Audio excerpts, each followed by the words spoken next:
Sanjeevan Netralaya retina care centre.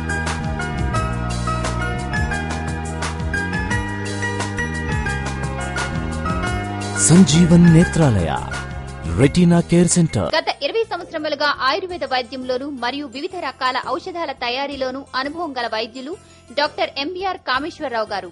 Surabhi Ayurveda చికిత్సాలయం, plot number 134, CIFL colony, east Anandbagh, Safilguda, Hyderabad 5,47,000.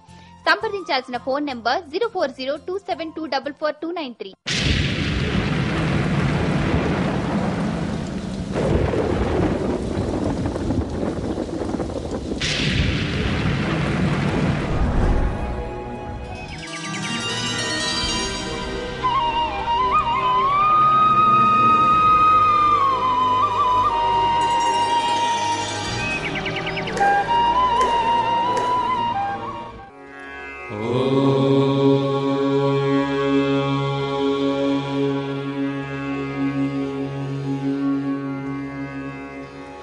Bhaktimala TV ప్రేక్షకులకు నమస్కారములు. మీ గ్రహబలం కార్యక్రమానికి ఘన స్వాగతం. ప్రతిరోజు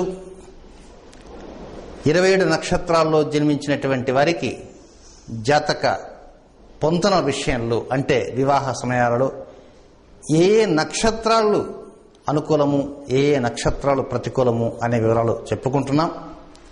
ఈ పరంపరలో ఈరోజు మృగశిర నక్షత్రం, ఆ తర్వాత ఉండేటువంటి ఆరుద్ర నక్షత్రం, ఆ తర్వాత పునర్వసు నక్షత్రం, ఇవి తెలుసుకుందాం. ఈరోజు మృగశిర, ఆరుద్ర, పునర్వసు ఈ 3 నక్షత్రాల్లో జన్మించినటువంటి జాతకులకు ఏ నక్షత్రాల అవసరమో, ఏ నక్షత్రాలు అనవసరమో తెలుసుకుందాం. ముందుగా మృగశిర నక్షత్రం మొదటి 2 పాదాలు. మొదటి 2 పాదాలు అంటే వృషభ రాశి. మృగశిర నక్షత్రం 3, 4 పాదాలు అంటే అది మిథున రాశి. కనుక మొదటి 2 పాదాలలో జన్మించినటువంటి వృషభ రాశి మృగశిర నక్షత్ర జాతకులకి అనుకూలమైన నక్షత్రాలు చెప్తున్నాను, నోట్ డౌన్ చేసుకోండి. ఆరుద్ర, శతభిషం, పూర్వభాద్ర, పునర్వసు, విశాఖ 4వ పాదము. విశాఖ 4వ పాదము అంటే వృశ్చిక రాశి. జ్యేష్ఠ, రేవతి, ఆశ్లేష, మఖ, అశ్వని, కృత్తిక, ఉత్తర, ఉత్తరాషాఢ 2, 3, 4 పాదాలు. ఉత్తరాషాఢ 2, 3, 4 పాదాలు అంటే మకర రాశి. శ్రవణం, రోహిణి, హస్త, ఇవి అనుకూలమైనటువంటి నక్షత్రాలు. ఇక వ్యతిరేకమైనటువంటి నక్షత్రాలు కూడా ఉన్నాయి. అవేమిటంటే పుష్యమి, అనురాధ, ఉత్తరాభాద్ర, భరణి, పుబ్బ, పూర్వాషాఢ. పుష్యమి, అనురాధ, ఉత్తరాభాద్ర, భరణి, పుబ్బ, పూర్వాషాఢ ఈ 6 నక్షత్రాలు తారాబలం ఇటు నుంచి అటు కలిసినప్పటికీ అటు నుంచి నైధన తారగా ఉంటుంది. అంటే క్షేమతార నైధన తార కాంబినేషన్ అన్నమాట. కనుక ఈ క్షేమతార నైధన తార కాంబినేషన్ జోలికి ఎట్టి పరిస్థితుల్లో కూడా వెళ్ళకండి. షష్టాష్టకాలకైనా ఏదో ప్రకారంగా వెళ్ళి రాజీ పడొచ్చు కానీ క్షేమతార నైధన తార కాంబినేషన్ల వైపు మాత్రం మొగ్గు చూపకూడదు. ఇక షష్టాష్టకాలు ఏమిటి అవి కూడా తెలుసుకుందాం. స్వాతి, విశాఖ 1, 2, 3 పాదాలు అంటే తులారాశి. విశాఖ 1, 2, 3 తులారాశి. మూల ఉత్తరాషాఢ 1వ పాదము అంటే ధనురాశి. ఇవి షష్టాష్టకాలుగా ఉన్నటువంటి నక్షత్రాలు. వీటిని కూడా మనం విసర్జించాలి. తారాబలం కలిసి ఉంటాయి. తారాబలం కలిసి ఉన్నంత మాత్రం అబ్బా బ్రహ్మాండమైన తారాబలం అండి, చాలా బాగుందండి, ఉత్తరాషాఢ నక్షత్రం అండి, 1వ పాదం ధనురాశి అండి అనుకోవచ్చు. లేక స్వాతి నక్షత్రం అండి అని. స్వాతి నక్షత్రం అంటే అది చాలా వరకు సమస్యాత్మకంతో కూడినటువంటిది. ఇది కాంబినేషన్. కనుక ఆ నక్షత్రాల జోలికి వెళ్ళకండి. ఇప్పుడు చెప్పినవన్నీ కూడా మృగశిర నక్షత్ర మొదటి 2 పాదాలలో జన్మించిన వృషభ రాశి జాతకులకి. నెక్స్ట్ మృగశిర నక్షత్ర 3, 4 పాదాలు అంటే మిథున రాశి. ఈ మిథున రాశికి అనుకూలమైనటువంటి నక్షత్రాలు వివాహ సమయాల్లో ఏవేవో తెలుసుకుందాం. నోట్ డౌన్ చేసుకోండి. ఆరుద్ర, స్వాతి. స్వాతి నక్షత్రం మృగశిర మొదటి 2 పాదాల వారికి వ్యతిరేకం. ఎందువల్ల? షష్టాష్టకాలు. కానీ 3, 4 పాదాల వారికి అనుకూలం. శతభిషం, పూర్వాభాద్ర, పునర్వసు, విశాఖ 1, 2, 3 పాదాలు అంటే తులారాశి. నెక్స్ట్ రేవతి, ఆశ్లేష, మఖ, మూల, అశ్వని, కృత్తిక, ఉత్తర, ఉత్తరాషాఢ 1వ పాదము మాత్రమే అంటే ధనుస్సు రాశి, రోహిణి, హస్త. ఇవి పూర్తిగా అనుకూలమైనటువంటి నక్షత్రాలు. ఇక షష్టాష్టకాలు, నైధన వర్సెస్ క్షేమతారాలు అవి చెప్పుకుందాం. అనురాధ, ఉత్తరాభద్ర, పుష్యమి, భరణి, పుబ్బ, పూర్వాషాఢ. ఈ 6 నక్షత్రాలు క్షేమతార అండ్ నైధనతార, ఆ కాంబినేషన్ అన్నమాట. కనుక ఈ 6 నక్షత్రాన్ని వదిలివేయాలి. ఇవి కాకుండా మరికొన్ని షష్టాష్టకాలు ఉన్నాయి. అవి ఏమిటి తెలుసుకుందాం. విశాఖ 4వ పాదము అంటే వృశ్చిక రాశి. జ్యేష్ఠ, ఉత్తరాషాఢ 2, 3, 4వ పాదము అంటే మకర రాశి. శ్రవణం. కనుక ఈ చెప్పేవి విసర్జనీయములు. వీటిని దరిదాపులకు కూడా వెళ్ళకూడదు. ఈ నక్షత్రాన్ని దూరంగా ఉంచాలి. ఇవి షష్టాష్టకాలు. కనుక మనకు మృగశిర నక్షత్రం మొదటి 2 పాదాలు తెలుసుకున్నారు. మృగశిర నక్షత్రం 3, 4 పాదాలు కూడా తెలుసుకున్నారు. తర్వాత ఆరుద్ర నక్షత్రం. ఈ ఆరుద్ర నక్షత్రానికి అనుకూలము, ప్రతికూలము ఏమిటో తెలుసుకుందాం. నోట్ డౌన్ చేసుకోండి. పునర్వసు, విశాఖ 1, 2, 3 పాదాలు అంటే తులారాశి. పూర్వాభాద్ర,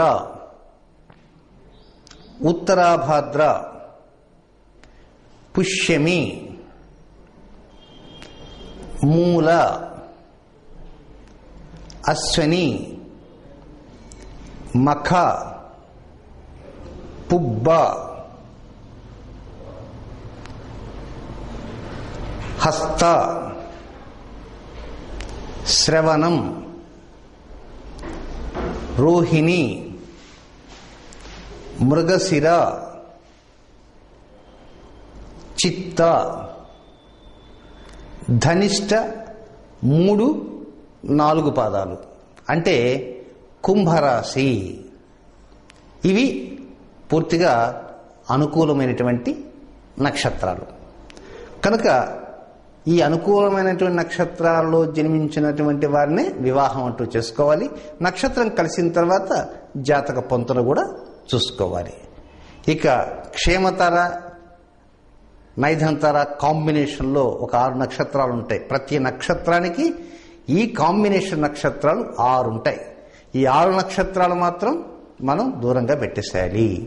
కనుక ఈ కాంబినేషన్ నక్షత్రాలు ఒక విధంగా క్షేమతార వర్సెస్ నైధంతార అనుకునే దానికంటే 4x7 అనేది కూడా నేర్చుకోండి. కోడ్ 4x7 అంటే క్షేమతారని 4వ తారని క్షేమతార అంటారు, 7వ తారని నైధనతార అంటారు.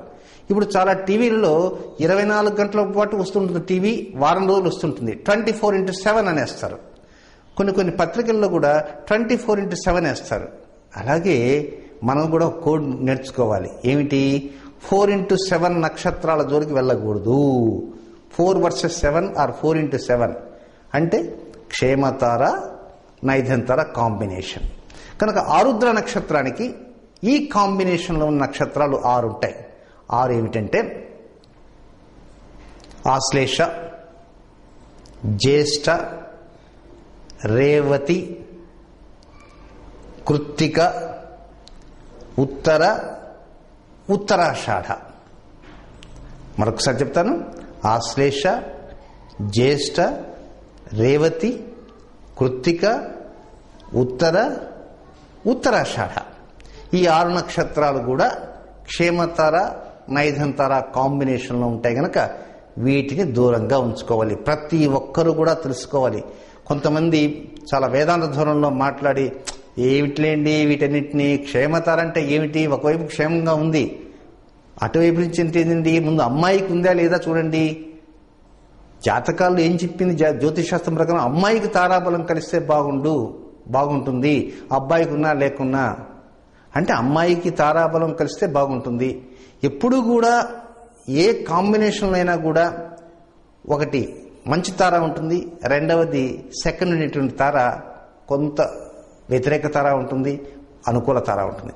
ఈ వ్యతిరేక తారల్లో కూడా ప్రత్యక్ తార, విపత్తార, నైధన తారల్లో నైధన తారని పూర్తిగా విసర్జించాలి. కనుక దాని దగ్గరికి రానివ్వకూడదు.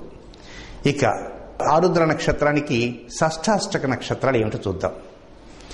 పునర్వసు 4వ పాదము అంటే వృశ్చిక రాశి, అనురాధ,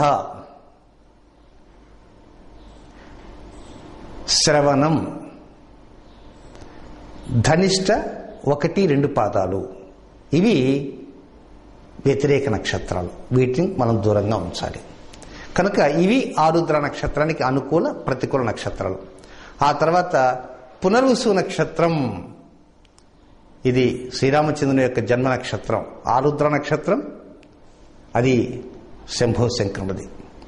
ఇక పునర్వసు నక్షత్రానికి మొదటి 3 పాదాలు మిథున రాశిలో ఉంటాయి, చివరిది 4వ పాదం కర్కాటక రాశిలో ఉంటాయి.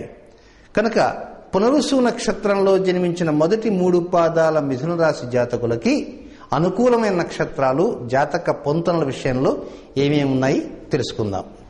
పుష్యమి, ఉత్తరాభాద్ర, రేవతి, ఆశ్లేష, పుబ్బ, పూర్వాషాఢ, ఉత్తరాషాఢ 1వ పాదము.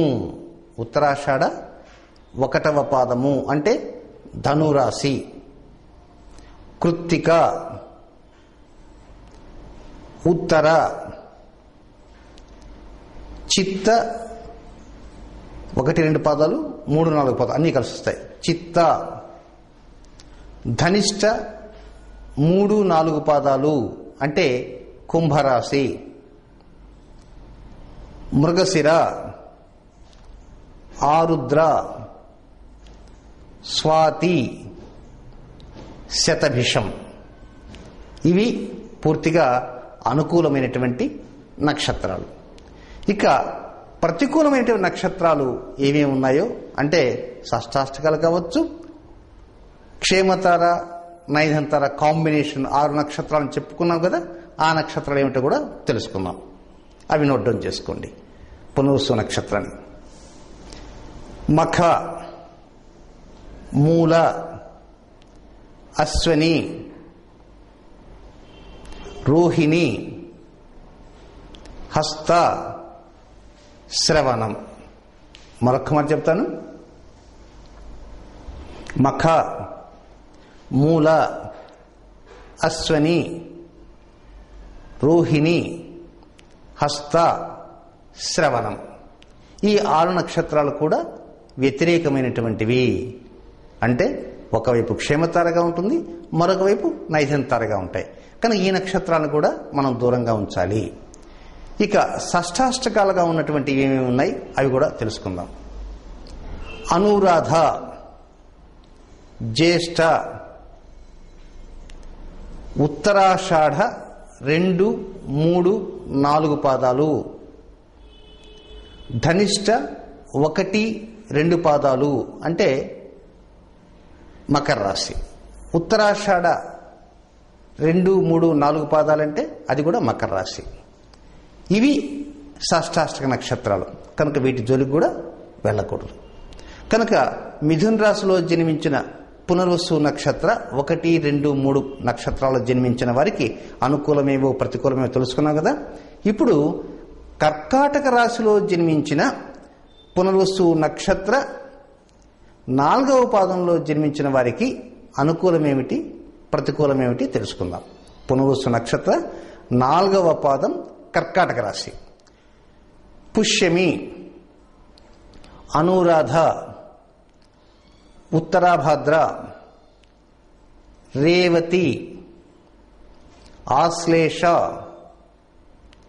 జ్యేష్ఠ, భరణి, పుబ్బ, ఉత్తర, ఉత్తరాషాఢ 2, 3, 4 పాదాలు అంటే మకర రాశి. ధనిష్ట 1, 2 పాదాలు అంటే మకర రాశి. మృగశిర, ఆరుద్ర,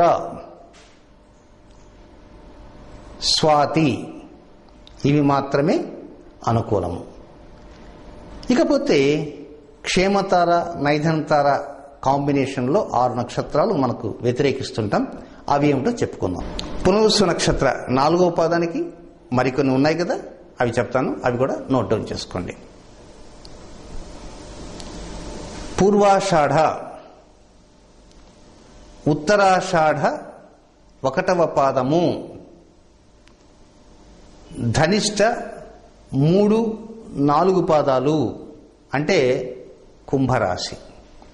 ఉత్తరాషాఢ 1వ పాదం అంటే అది ధనుస్సు రాశి. ధనిష్ట 3, 4 పాదాలు అంటే అది కుంభరాశి. శతభిషం ఈ నక్షత్రాలు పూర్తిగా షష్టాష్టకాలుగా ఉంటాయి కనుక వ్యతిరేకించాలి. కనుక ఈరోజు కార్యక్రమంలో మనం మృగశిర నక్షత్రానికి, ఆరుద్ర నక్షత్రానికి, పునర్వసు నక్షత్రానికి ఏవి అనుకూలమో ఏవి ప్రతికూలమో తెలుసుకున్నాం. అయితే ఇలా తెలుసుకున్న తర్వాత జాతక పొంతనాల్లో కూడా మనం తెలుసుకోవాలి. జాతక పొంతనాల్లో కూడా కొన్ని పాయింట్స్ మామూలుగా చెప్తుంటాను, మీరు నోట్ డౌన్ చేసుకోవటానికి ప్రయత్నించండి, లేక వినటానికి ప్రయత్నం చేయండి. ప్రత్యేకంగా జ్యోతిష్య పాఠాలు అనేటువంటివి కూడా నేర్పిస్తాను కనుక ఆ నేర్పించే సమయంలో ఇంకొంచెం విపులంగా కూడా తెలియజేస్తాను. ఇప్పుడు చెప్పేటువంటి చాలా క్లుప్తంగానే చెప్తాను. ఇప్పుడు మీరు ఒక జాతకం చూస్తున్నారు. ఆ జాతకంలో మీ ఇంట్లోనే ఒక జాతకం ఉంటుంది. ఆ జాతకంలో మొత్తం 12 గడులు ఉంటాయి. ఈ 12 గడుల్లో లా అనేటువంటి ఒక అక్షరం ఉంటుంది. లా అంటే లగ్నము అని. అయితే ఈ జాతక చక్రాలు 2 రకాలు ఉన్నాయి. సవ్య దిశలో ఉండే చక్రాలు, అపసవ్య దిశలో ఉండేటువంటి చక్రాలు. కనుక సవ్య దిశలో ఉండేటువంటి చక్రాల్లో ఏమిటి, అపసవ్య దిశలో చక్రాలు ఏమిటి, ఆ వివరాలు కూడా చెప్తాను తర్వాత రోజుల్లో. ఈ ఎక్కడైతే లగ్నము అని మనం అనుకుంటామో ఆ లగ్నం నుంచి 2వ స్థానం, 3వ స్థానం, 4వ స్థానం కాకుండా 5వ స్థానాన్ని సంతాన స్థానము అంటారు. జాతక పొంతనాలు చూసే సమయంలో ముఖ్యంగా మీరు గమనించవలసింది 4 పాయింట్స్. నెంబర్ 1 లగ్నస్థానము, నెంబర్ 2 సంతానం అనేటువంటి 5వ స్థానము, నెంబర్ 3 సప్తమము అటువంటి దాంపత్య స్థానము, నెంబర్ 4 అష్టమం అనబడేటువంటి ఆయుస్థానము. 1, 5, 7, 8. 1 అంటే లగ్నస్థానం, 5 పంచమం సంతాన స్థానం, 7 అంటే సప్తమం అంటే దాంపత్య స్థానం, 8 అష్టమం అంటే ఆయుస్థానం. కనుక ఈ 1, 5, 7, 8 స్థానాలలో వాటికి అధిపతులు ఉంటారు కనుక అమ్మాయి జాతకంలోనూ అధిపతులు చూసుకోవాలి, అబ్బాయి జాతకంలోనూ అధిపతులు చూసుకోవాలి. వీటి యొక్క చిత్రత్వాలు మిత్రత్వాల గురించి కూడా మనం చూసుకోవాలి. చూసుకొని ఆ తర్వాతనే వివాహానికి ముందుకు వెళ్ళాలి. మాకు ఇన్ని పాయింట్లు వచ్చాయండి, మాకు అన్ని గుణాలు ఉన్నాయండి, ఇన్ని గుణాలు ఉన్నాయండి. ఈ గుణాలను ఎవరైతే వారికి ఇష్టపడి ఆ గుణాల ప్రకారంగా ముందుకు వెళ్ళారో వారిలో దాదాపుగా 90% వారందరూ కూడా ఈరోజు ఒక భాగ్యనగరంలోనే కాదు, మొత్తం జాతకాలు నమ్ముకొని వధూవర గుణమేళ పట్టిక నమ్ముకొని ముందుకు వెళ్ళిన వారిలో 90% వారి సమయం అంతా కూడా నల్లకోటు వేసుకున్నటువంటి వారి దగ్గరనే గడుపుతూ ఉంటారు. ఆ తర్వాత పరిస్థితి ఏమిటి? కనుక మీ సంతానంలో ఉన్నటువంటి వారికి ఇలాంటి దుస్థితి రానియకుండా ఉండాలంటే చెప్పబోయేటువంటి ప్రతి విషయాన్ని ఆకలింపు చేసుకోండి. ఇది మీకోసం. కనుక మంచి మంచి విషయాలన్నీ కూడా మీ భక్తిమాల కార్యక్రమాల్లో రాబోతున్నాయి. కనుక భక్తిమాల.tvలో వచ్చేటువంటి మీ గ్రహబలం కార్యక్రమంలో ప్రతి నిత్యం కూడా మంచి విశేషాలతో చెబుతూ రాబోయేటువంటి అక్టోబర్ 16వ తేదీ తర్వాత నుంచి అద్భుతమైనటువంటి పరిహారాలతో కూడినటువంటి విశేషాలతో రాజయోగ పరిహార పట్టిక, షోడశ చూతపత్ర కదంబంతో పాటు అనేక సమస్యలకి, వేలాది సమస్యలు కాదు శతకోటి సమస్యలకి అనంతకోటి పరిష్కార మార్గాలు అనేటువంటి ఒక టైటిల్ మనం తగిలించాం కనుక ఆ శతకోటి సమస్యలు ఒకటా, శతకోటి సమస్యలు చెప్పాలంటే ఎన్ని వందల సంవత్సరాలు పడుతుంది అని కూడా ఆలోచించవచ్చు. అది కూడా ముఖ్యమే. నా వయసు ఎంత, మీ వయసు ఎంత, ఇవి కూడా మనం లెక్కలు వేసుకోవాలి. కనుక శతకోటి సమస్యలకు అనంతకోటి పరిష్కారాలు ఉన్నాయి కనుక ఆ సూక్తి ప్రకారంగా ప్రతి ఒక్కరు కూడా సమస్య తెలుసుకోండి, పరిష్కారం తెలుసుకోండి. ఈ సమస్యలు పరిష్కారాలతో పాటు జాతకాలు చూడటం కూడా నేర్చుకోవడానికి ప్రయత్నం చేయండి. ఇది ఈనాటి మీ గ్రహబలం కార్యక్రమం. తిరిగి రేపటి కార్యక్రమంలో కలుసుకుందాం. అంతవరకు సెలవు. నమస్కారం.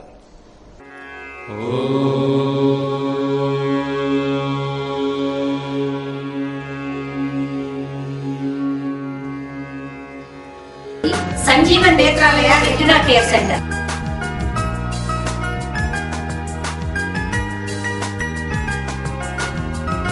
Sanjeevan Netralaya retina care centre. గత 20 సంవత్సరములుగా ఆయుర్వేద వైద్యంలోను మరియు వివిధ రకాల ఔషధాల తయారీలోను అనుభవం గల వైద్యులు డాక్టర్ ఎంబీఆర్ కామేశ్వరరావు గారు.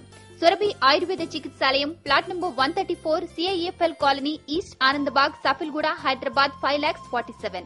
సంప్రదించాల్సిన ఫోన్ నంబర్ 04027244293.